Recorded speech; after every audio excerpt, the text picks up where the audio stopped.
Hello friends, welcome back to another video. Today I'll be showing you how to download and install Xampp on your Windows 10 machine. Xampp is basically a web server that is cross-platform, and it was developed by Apache Friends. Uses Apache, MySQL, PHP, and Perl. So first things is we go to our web browser and go to Apache Friends. Apache Friends, you'll see download button right here, and it offers you different versions of Xampp. We have version 7.4 that runs on PHP 7. However, the latest version is version 8.1. So I'm going to download this version. So just click on download, and then our download starts right here. So once the download is complete, click on it, show in folder. Here is our Xampp installer. So simply click on it, then the setup pop-up will appear. Click next. Leave all these as checked. Click next.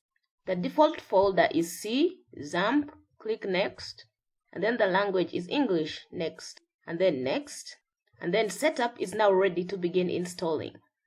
Click next, and then the installation process begins. So as you can see, you can run WordPress, Joomla, Drupal on Xampp. So once the setup wizard is complete, we click on finish. And then this is our Xampp control panel. To start Apache and MySQL, you just click on start and start. After starting, let's go to localhost. Go to your browser, type localhost, press enter. As you can see, Xampp is installed.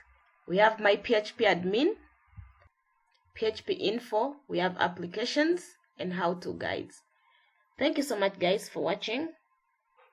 This is simply how to download, install, and start Xampp server on your Windows machine.